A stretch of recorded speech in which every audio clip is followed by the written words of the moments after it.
Bonjour à tous, alors je vous propose ici l'exercice de non-spécialité de géométrie dans l'espace du bac S 2019, centre étranger et Pondichéry. Les deux se passent en même temps, donc c'est le même sujet pour une fois.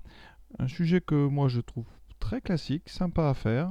Donc on va faire comme d'habitude en géométrie dans l'espace, je vous montrerai sur GeoGebra, puis je mettrai le lien pour ceux qui veulent un petit peu regarder la figure et puis regarder tout ça calmement. Et donc on va progressivement construire ça.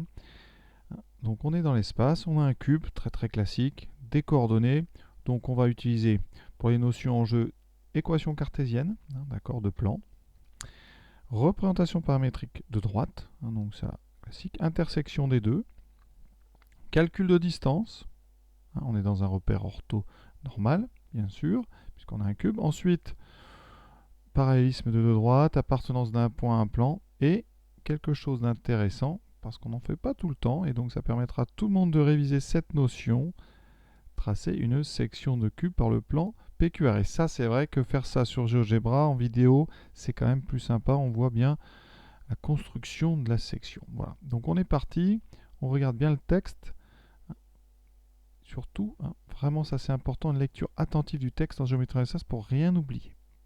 Alors regardons la figure. Donc on a un cube avec ABCD en bas et EFGH en haut, donc évidemment 8 sommaires, le centre oméga. Alors le centre d'un cube, c'est l'intersection des grandes diagonales. Donc ici, vous reliez en fait H par exemple, vous reliez H et B. Alors ça c'est à l'intérieur du cube. Et par exemple vous reliez G et A. D'accord. Et ça s'appelle des grandes diagonales. Il y avait un sujet comme ça il n'y a pas longtemps, je crois que c'était Amérique du Nord ou Liban. Et ici, eh bien, vous pouvez prendre toutes les grandes diagonales et se coupent toutes en un point, donc ça s'appelle le centre du cube. D'accord. Pour les coordonnées, on va en parler, c'est la première question. Et voilà, pour ceux qui ont une vision comme ça tout de suite, donc le cube, je vais tout bien rentrer, vous voyez, ces fameuses grandes diagonales dont je vous parle, elles se coupent toutes au centre du cube, donc en oméga. Voilà. Et donc quand on parlera d'oméga, vous comprenez bien que ces coordonnées, ça va être plein de moitiés. D'accord. Au niveau de l'abscisse, vous êtes au milieu, donc en 3. Au niveau de l'ordonnée, ça sera 3. Au niveau de la hauteur, ça sera 3. Donc oméga, ça sera le point de coordonnée 3, 3, 3. Ensuite, on considère des points définis vectoriellement. Alors AP, c'est un tiers de AB. Donc là, ça va. Vous avez bien compris que le cube, ici, il est de longueur 6. Et donc, on construit un repère qui sera ici, évidemment, les unités. Le cube fera toujours 6. Et donc, le I, J et K sur le dessin vont être petits. Et donc, I, c'est 1/6 du vecteur AB. Ça veut dire que le point B, vous avez bien compris que c'est coordonnées. Pour aller de AB, il va falloir utiliser 6 fois le vecteur I. Donc, les coordonnées de B, on vous le dit, d'ailleurs, pour être sûr, vous avez bien compris ce principe. Donc B, alors A, c'est l'origine, donc 0, 0, 0. B, donc, c'est 6, 0, 0. D'accord. Le vecteur I, alors je vais le dessiner une fois, mais après, on ne le refera pas. Il faudrait couper ça en 6. Alors, ça va tomber où 6 à peu près ici. Voilà, ça, c'est à peu près le vecteur I. D'accord. Le vecteur J va être tout petit par ici, et le vecteur K va être par là. Voilà. Ensuite, donc on va regarder rapidement, pour bien être sûr que tout le monde a compris. Le point donc B, le point D qui sert, donc c'est lui, AD, c'est 1/6. C'est AD, ça fait 6 fois J, donc le point D, pour coordonner 0, 6, 0, d'accord. Le point E, il sert à faire l'axe vertical, donc c'est 0, 0 et 6, d'accord. Toujours. Après, vous avez bien compris, le point C, là, qui est à droite, pour y aller, on prend donc le vecteur AB, donc 6, le vecteur AD 6, et on ne prend pas de AE, donc ça fait 6, 6, 0. Autre exemple, le point G en haut ici, donc c'est 6, 6 et 6, parce qu'en plus je dois monter de 6 unités verticales.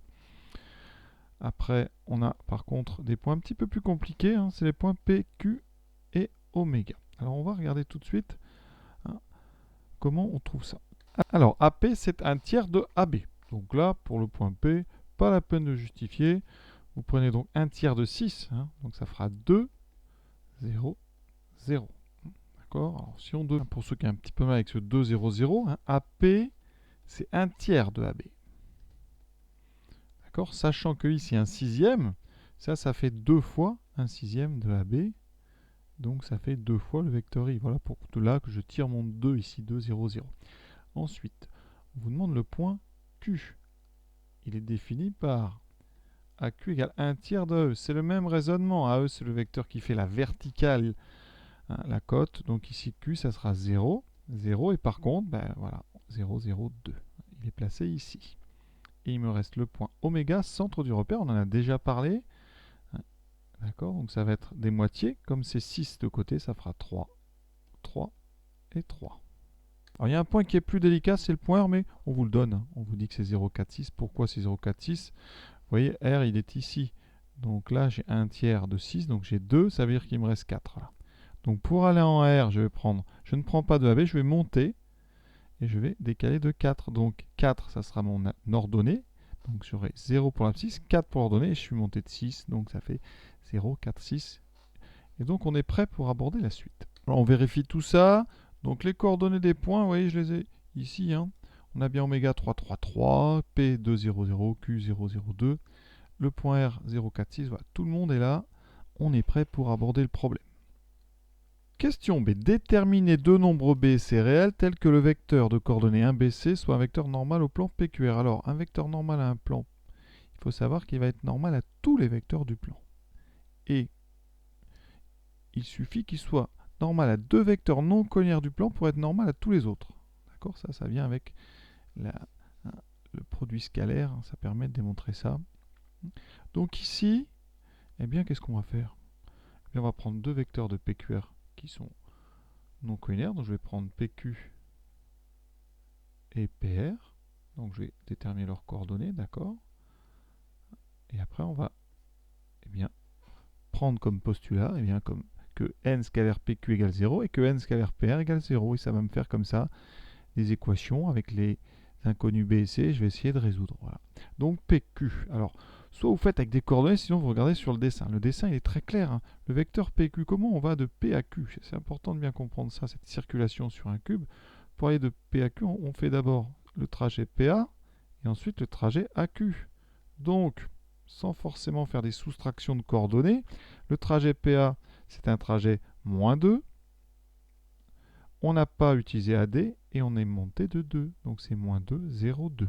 Comment le retrouver autrement? On écrit les coordonnées de P, c'est 2, 0, 0. Les coordonnées de Q, c'est 0, 0, 2. Et on fait coordonnées de Q moins coordonnées de P, ce qui me fait que PQ, c'est donc 0, moins 2, 0. Et 2, moins 0, 2. Vous voyez qu'on a retrouvé ça. Ensuite, PR. Comment va-t-on de PR? Alors ici, c'est plus long sur le dessin, donc parfois c'est mieux de faire par le calcul. Mais sinon, pour aller moi de PR, qu'est-ce que je ferais? Personnellement, j'irai de PA, d'accord? Ensuite, on va monter de 6, puis après, on va aller de 4 par là. Donc, on doit trouver un vecteur dont moins 2, 6 pour la cote, et pour l'ordonnée, on a dit 4. On va vérifier évidemment. Alors, le point R a pour coordonnées 0, 4, 6. Donc, on fait coordonnées de R moins celle de P. Donc, ça fait 2, ça fait 0, moins 2, moins 2. 4 moins 0, 4 et 6 moins 0, 6. C'est bon. Et maintenant, on n'a plus qu'à faire le produit scalaire de ces deux vecteurs avec n. Je rappelle qu'on fait un produit scalaire ici parce qu'on est dans un repère orthonormal. Hein. Donc voilà, PQ moins 2, 0, 2. Scalaire le vecteur n de coordonnées 1, B, C. Donc on fait produit dx, moins 2 fois 1, moins 2. Produit dy, 0 fois b, 0. Produit des cotes, 2 fois c, z, ça fait... Et ça doit faire 0. D'accord? Deuxième chose, donc là il y a vraiment un point. PR moins 2, 4, 6, scalaire n. Donc ça fait moins 2, 4 fois b plus 4b plus 6 fois c égale 0. Voilà, il y en a deux équations. On va résoudre ce système. Le système, il donne quoi? Donc moins 2 plus 2c égale 0. Alors j'ai de la chance, ici il n'y a plus de b. Peut-être que si vous avez pris PQ par exemple et QR, vous aurez un système un petit peu plus compliqué. Là, effectivement, il faut se contenter. Ici, on a de la chance parce que C, ça fait 1. Voilà. Donc le système est très rapide à résoudre. Ensuite, 4b va être égal à moins 6c plus 2. Donc 4b, ça fait donc moins 6c, ça fait moins 6 plus 2, moins 4. Donc b vaut moins 1. Donc le vecteur que je vous propose, c'est donc, on a dit 1, moins 1 et 1. Alors maintenant, je vais prendre le vecteur, on va tester pour voir un petit peu ce qui peut vous arriver. Si on prend le vecteur QR, alors QR, Oh, PQR, il n'est pas très gênant non plus, parce qu'il a aussi un 0. Donc finalement, dans ce problème, hein, globalement, tout le monde s'en sort bien. Parce que dans QR, qu'est-ce que j'ai? J'ai donc, pour aller de QR, je monte de 4, donc j'ai 0 en abscisse, 4 ici, et je monte de, on a dit, de 4. 0, 4, 4. On vérifie, hein. On fait donc coordonnées de R moins celle de Q, 0 moins 0, 0, 4 moins 0, 0, 6 moins 2, 4. C'est bon. Et ici, alors là, petit avantage, j'ai un 0 en haut. Ah si, vous voyez. Là, si vous utilisez ce vecteur-là, quand vous faites le produit scalaire avec n, il y a un petit changement. On trouve 4b plus 4c égale 0. Et donc, en fonction du deuxième vecteur que vous avez pris, vous aurez un système un petit peu plus dur. Regardez. Si vous avez pris le PR, alors, eh bien vous aurez donc moins 2 plus 4b plus 6c égale 0. Et donc, c'est un système un peu plus dur à résoudre puisque vous avez deux inconnus dans les deux lignes. Alors, pour résoudre ça, on fait par addition quand même. Là, on a de la chance. Hein, vous faites une soustraction des deux lignes. Donc les 4b vont s'annuler, il restera donc 0 moins 2, donc plus 2. 4c moins 6c moins 2c égale 0, et vous voyez qu'on trouve c égale 1. Voilà, on s'en sort quand même, mais vous voyez, ça peut quand même être un petit peu plus délicat. Tout de suite sur GeoGebra, donc voici en bleu le plan PQR, voilà. J'ai tracé en rouge le vecteur, enfin deux représentants de ce vecteur, voilà. Et pour bien vous montrer l'angle droit ici avec PQ et PR, vous voyez, on le voit bien cet angle droit comme ceci et comme ceci, voilà. Donc ça visualise comme ça bien la situation. Et donc ce vecteur en rouge, ici ce représentant, il est normal à tout le plan. D'accord? Et donc ça va nous permettre de tracer une droite qui va être normale au plan et qui passe par, on vous le demande, qui passe par oméga. Donc je vais la tracer tout de suite, la voici. Vous voyez, cette droite-là, c'est elle qu'on va étudier juste après. Elle est donc de vecteur directeur, ce vecteur n qu'on vient de trouver, et elle est orthogonale au plan PQR. Question suivante assez logique, puisqu'on a trouvé un vecteur normal du plan PQR, eh bien on va trouver maintenant une équation cartésienne de ce plan. Pour ça, eh bien, il faut apprendre son cours. Donc on dit quoi? N de coordonnées 1, moins 1 est normal à PQR. Donc PQR admet une équation cartésienne sous la forme, donc 1x, alors je vais vraiment insister sur le coefficient, moins 1y, ici c'est les coefficients du vecteur normal, hein, ici, plus 1z, plus d égale 0, avec d, un réel qu'il va falloir trouver. Donc, évidemment, nous, on ne va pas laisser les 1 comme ça. Ça fait x moins y plus z plus d égale 0. Comment trouver d? Eh bien, on va utiliser un des points du plan, parce qu'on sait que tous les points du plan ont des coordonnées qui vérifient l'équation cartésienne du plan. Donc, je prends le premier qui vient, P 2, 0, 0. Donc, on écrit P de coordonnées 2, 0, 0 appartient à PQR. Ça équivaut à dire qu'on peut remplacer ici x par 2, y par 0 et z par 0, et ça va donner une égalité vraie, et donc ça nous donne d. D vaut moins 2. Vous voyez, on a déjà trouvé d. Si j'avais choisi Q ou R, j'aurais trouvé quand même d égale moins 2. Hein. Et donc, conclusion, eh bien, PQR a pour équation cartésienne x moins y plus z moins 2 égale 0. Hein. C'est une façon, voilà, de le trouver. Je pense que c'est la plus rapide. Ici, on vous donne l'équation par sécurité, comme ça, si vous vous trompez, au moins, si votre vecteur n était faux, vous pouvez quand même continuer. Alors après, il y a une méthode aussi, hein, ici. Moi, j'ai été guidé par la question précédente, l'utilisation du vecteur normal. On va s'en servir d'ailleurs après, mais ici, on pourrait très bien, puisqu'on vous donne l'équation ici, vérifier que P, Q, R sont dans ce plan, et donc ce plan n'est autre que le plan PQR. Donc pour ça, ben, on fait quoi? Ben, on fait ce que je viens de faire. Hein, P, donc pourquoi on est 2, 0, 0, donc ici je calcule XP moins YP plus ZP moins 2. Je ne dis pas que ça fait 0, je ne le sais pas encore, je remplace. Donc hein, je répète, ça c'est donc une autre méthode, méthode 2. Ce qui fait 2 moins 0 plus 0 moins 2, ça fait bien 0. Donc vous dites P appartient bien à un plan. Alors ce plan, je vais lui donner un nom, je vais l'appeler P, hein, parce que pour l'instant je ne sais pas que c'est PQR. Donc le point P appartient au plan P. Et je fais pareil pour Q et R. Donc Q, donc je vais faire XQ moins YQ plus ZQ moins 2. Je calcule, ça me donne 0, moins 0 plus 2 moins 2, ça fait 0. Donc Q appartient aussi à ce plan P. Et maintenant on fait R. XR moins YR plus ZR moins 2, ça donne Donc R c'est 0, 4, 6, donc 0, moins 4 plus 6 moins 2, ça donne bien 0, donc R appartient à P. Donc PQR qui forment un plan, sont donc dans un autre plan P, ça veut dire que les deux plans sont confondus. Donc PQR, c'est le plan P, et donc voilà l'équation que vous avez, c'est bien l'équation du plan PQR. Ouais, et on n'a pas utilisé, vous voyez, le vecteur normal, on a utilisé directement l'équation. Donc c'est à vous de choisir. Dans l'idée, si on vous donne l'équation, c'est plus naturel, on va dire, de vérifier que les 3 points sont dedans. C'est rapide, c'est 3 fois la même chose. Après, si on regarde bien le texte, le cheminement, ça paraissait naturel d'utiliser le vecteur normal. On sait que c'est rapide aussi, hein. D'accord, on a l'habitude. Donc voilà, à vous de choisir ce que vous préférez. Deuxième question, petit a, on note delta, la perpendiculaire à PQR passant par oméga, le centre du cube. Voilà, donner une représentation paramétrique. Alors déjà, hein, je vous rappelle que oméga, on connaît ses coordonnées, c'est 3, 3, 3. Ensuite, delta est perpendiculaire à PQR. D'accord, donc le vecteur n qui était normal à PQR est un vecteur directeur. Donc n est directeur de delta. Et donc on va pouvoir s'en servir pour établir une représentation paramétrique. Alors pour ça, c'est très simple, hein. Représentation paramétrique d'une droite, on met x, y, z. Voilà. Ici, on met les coordonnées d'un point de la droite. On n'en a qu'un ici, c'est oméga. Donc 3, 3, 3. Et ensuite, on va avoir un paramètre t.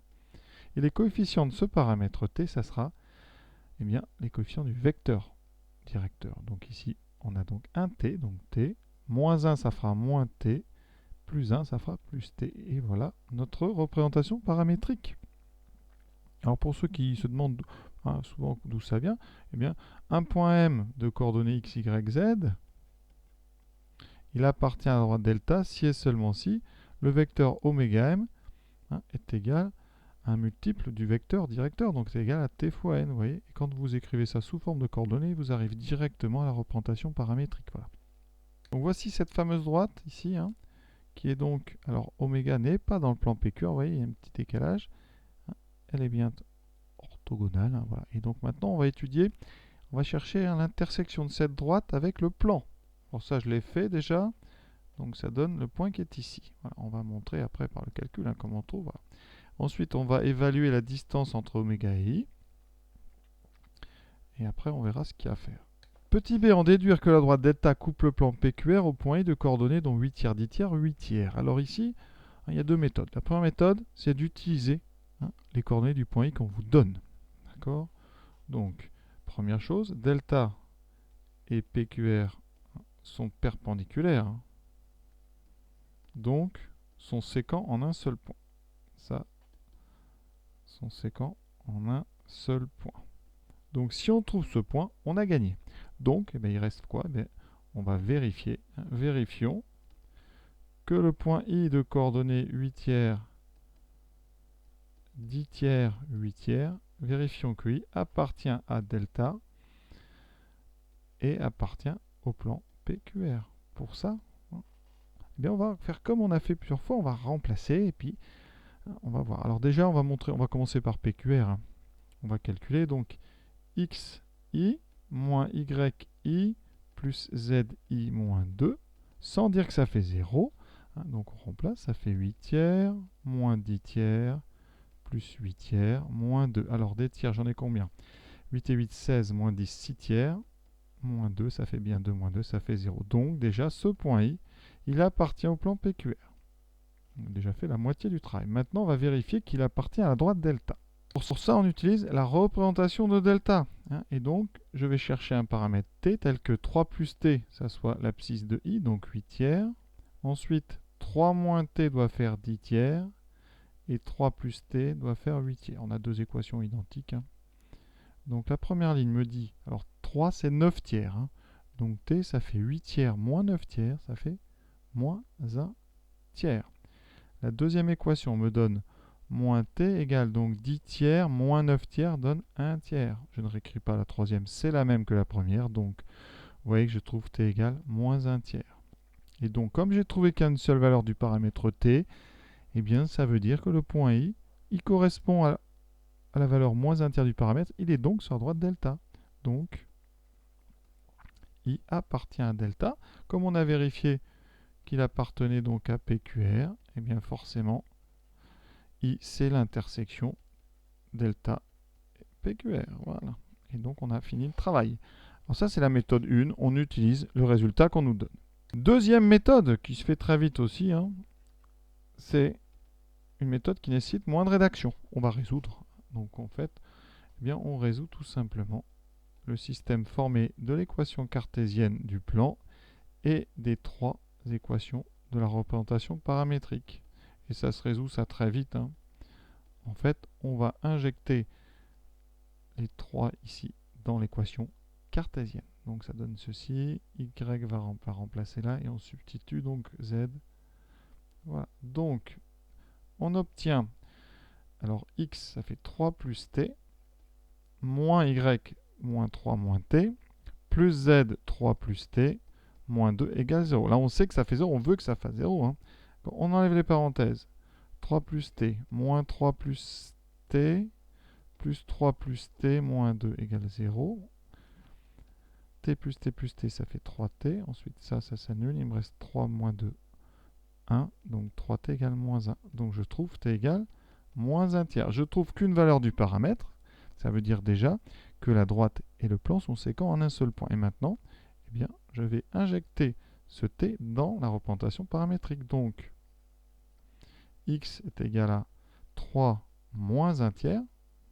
Donc ça fait 9 tiers moins 1 tiers, 8 tiers, parfait. Y, ça fait 3 moins 1 tiers. Ça fait 9 tiers plus 1 tiers, 10 tiers, parfait. Et z, 3 moins 1 tiers, ça fait 8 tiers. Et donc, effectivement, vous faites une phrase de conclusion en dessous. Hein. Donc, delta et PQR sont séquents en I de coordonnées, donc 8 tiers, 10 tiers, 8 tiers. Voilà. Je fais les deux méthodes hein, parce que certains préfèrent ce genre de choses. Là, il n'y a aucune rédaction. Hein. Vous résolvez et ça vous donne la réponse. On vérifie sur GeoGebra, vous voyez, mon point I, coordonnées 2,67, c'est effectivement 8 tiers, c'est arrondi bien sûr. 3,33, c'est bien 10 tiers. Et 2,67, c'est bon, donc jusque-là, on est parfait. Calculons maintenant la distance oméga I, c'est-à-dire la distance entre oméga et le plan PQR. Puisque I, si vous avez bien compris, c'est le projeté d'oméga sur le plan PQR. Alors, pour calculer des distances, on va passer par un vecteur, c'est beaucoup plus simple. Donc le point oméga, 3, 3, 3. Le point I, 8 tiers, 10 tiers, 8 tiers. Ça veut dire que le vecteur oméga I aura pour coordonnées, donc 8 tiers moins 3, ça fait 8 tiers moins 9 tiers, donc moins 1 tiers. 10 tiers moins 3, 10 tiers moins 9 tiers, plus 1 tiers. Et là, moins 1 tiers. Ça, c'est les coordonnées du vecteur. Maintenant, je calcule sa norme, qui me donnera la longueur oméga I, donc la distance entre oméga I. D'ailleurs, le texte n'est pas très rigoureux parce qu'on ne devrait pas parler de distance oméga I, on devrait parler de longueur oméga I. Hein, ou alors de parler de la distance entre oméga et I. Voilà.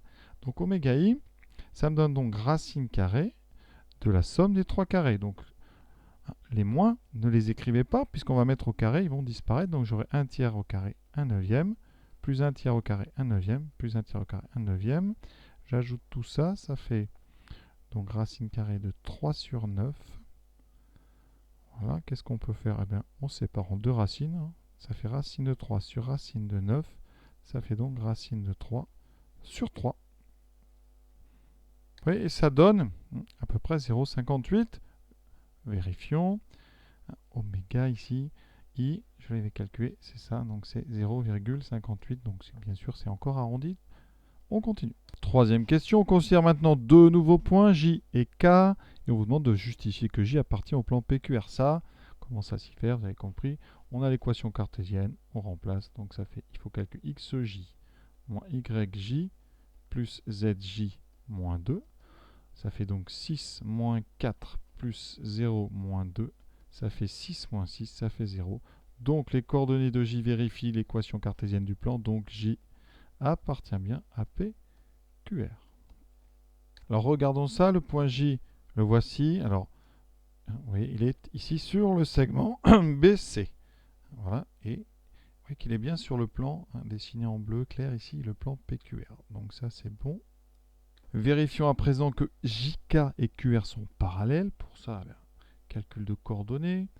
Donc je vais tout réécrire, hein. J'aime bien avoir les coordonnées sous les yeux. JK, c'est donc 6, 6, 2. Donc JK, c'est coordonnées de K moins J, donc c'est 0. 6 moins 4, 2. 2 moins 0, 2. Pareil avec QR, je crois que je l'avais déjà fait, mais on va refaire. Q, c'est 0, 0, 2. R, c'est dans le texte, 0, 4, 6. Donc QR, 0, 4 moins 0, 4, 6 moins 2, 4. Voilà. Qu'est-ce qu'on remarque? On remarque assez aisément que 2 fois JK, c'est égal à QR.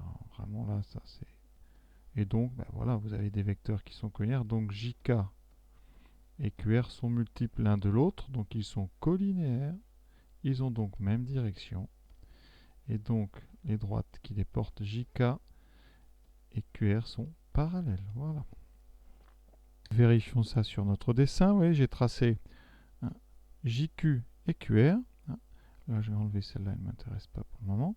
Et on voit bien qu'elles sont parallèles. Alors ça a de l'intérêt. Pourquoi? Je vais vous expliquer. Parce qu'on va demander une section. Et si vous regardez, ces deux droites, elles sont dans le plan PQR. Elles sont parallèles. La première appartient à la face du cube de gauche et l'autre à la face du cube de droite. Et il y a une propriété qui va être intéressante, c'est que dans un cube, quand on coupe un cube par un plan, eh bien les intersections sur les faces du cube parallèles sont parallèles.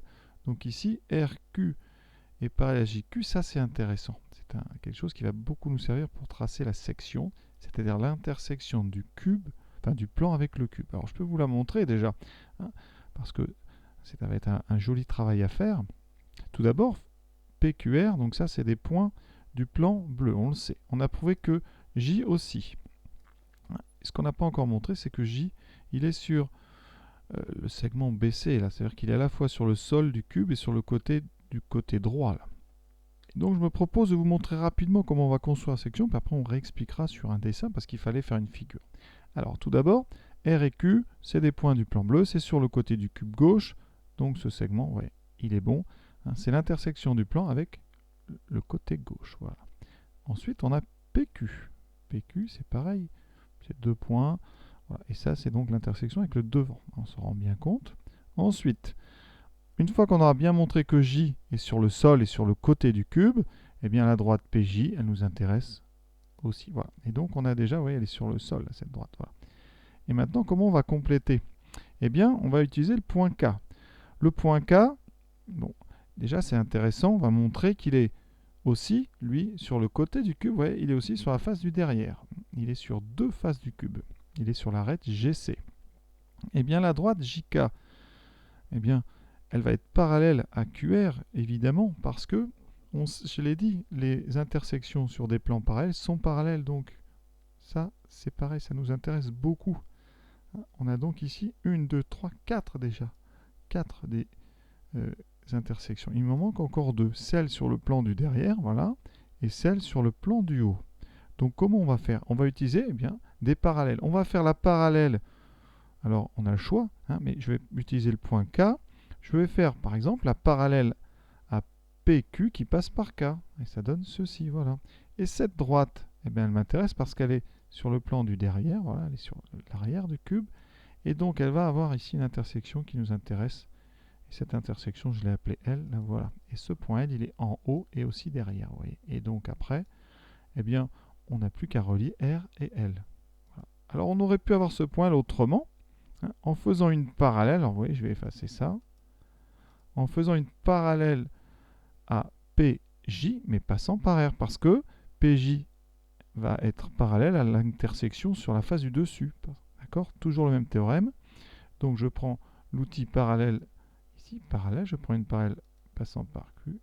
Voilà. Et donc ici, ce point qui est là, regardez bien, c'est le même, vous voyez. Hein, tout ce qu'on a fait, on le retrouve. Hein. Et donc la section, elle va se dessiner toute seule. Je vais vous la montrer. Là, voilà, voici en couleur, hein, ici. Magnifique. Section avec donc, c'est un hexagone, 6 côtés.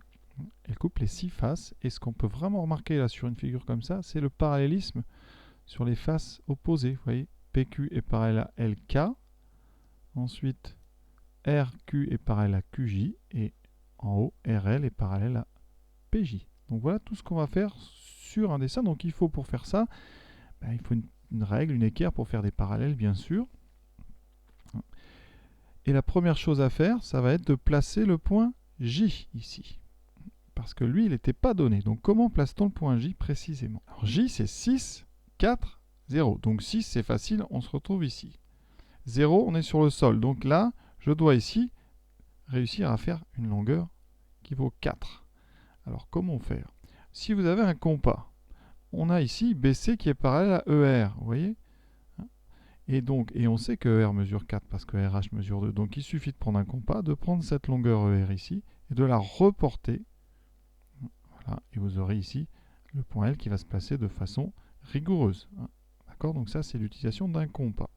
Si vous n'avez pas de compas, vous prenez une règle, une équerre, vous faites ici une parallèle. Vous faites EB et vous faites la parallèle à EB passant par R. Voilà. Vous tracez un parallélogramme ici, eh bien, vous aurez forcément 4 puisque vous avez tracé un parallélogramme. Donc voilà une technique pour placer le point L précisément. Il existe aussi une autre technique. Pour avoir 4, vous savez que BC faut 6, il faut donc couper BC en 3. Pour couper un segment en 3, c'est simple aussi. Vous tracez quelque chose qui fait 3 unités, donc 3 cm par exemple. Voilà. Et vous utilisez le théorème de Thalès, c'est-à-dire qu'ici on va relier ça, et donc avec 2 parallèles, vous allez couper le segment BC en 3 parties identiques et elle va se trouver sur la deuxième. Voilà. Ça c'est très pratique pour couper un segment en autant de morceaux qu'on le veut, avec une équerre et une règle.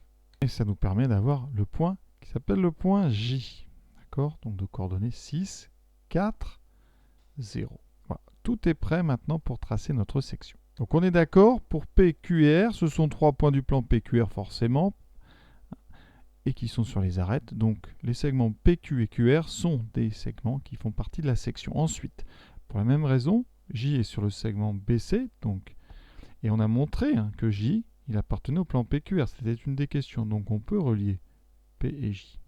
Voilà. Ensuite, on va utiliser l'histoire des parallèles. Je vous ai dit, les intersections sont parallèles et sur des faces parallèles. Donc à droite, ici, la section, le trait, va être parallèle à QR. Et donc on doit tracer une droite parallèle à QR passant par J, et ça fait penser à la question 3b. C'est la droite ici, JK. Ça va nous amener au point K. Le point K, il est où? 6, 6, 2. 6, 6, 2, il est sur le segment GC. Donc il faut que je place ce point K ici, alors soit avec ma parallèle, soit en le mettant, vous voyez, il me faut ici une cote de 2 pour faire 2. Je peux prendre un compas et je reproduis la longueur AK ici avec un petit trait et je vais avoir le point Q quelque part par là. Ça, c'est intéressant. Donc ici, je vais relier ici JK avec une droite. Une droite, ça serait mieux. Voilà. Et vous voyez, cette droite JK est parallèle à QR. Et donc maintenant, on va utiliser des parallèles. Une parallèle à PQ passant par K, d'accord, ou une parallèle à PJ passant par R. Alors je vais faire une parallèle à PJ. Alors c'est pas évident parce que là, sur ce logiciel, voilà, on va dire qu'on arrive ici, et là ma parallèle, voilà. Et j'obtiens ici un point que moi j'ai appelé L sur la figure, voilà, et la section est terminée, vous voyez. Donc le mieux c'est de laisser les traits de construction. Après le problème c'est que les parallèles, on ne voit pas comment on les trace. Donc sur votre copie, vous indiquez le point L et vous dites quoi? Vous rappelez que QJ est parallèle à QR, ça c'est important. Ensuite, il faut dire que QL a été construit en faisant une parallèle à PQ, d'accord? Ou alors que RL a été construit en faisant une parallèle à PJ. Et la section est terminée. Vous voyez, on a un hexagone, 6 côtés, donc on ne peut pas faire plus parce qu'il y a 6 faces. Donc votre plan PQR coupe le cube sur les 6 faces. Voilà, cette vidéo est terminée sur cette jolie section. En tout cas, je vous souhaite bon courage dans toutes vos révisions, en espérant que ça vous plaise. Et bonne journée à tous. Et n'oubliez pas, j'ai mis le lien pour le fichier GeoGebra pour ceux qui veulent s'amuser avec.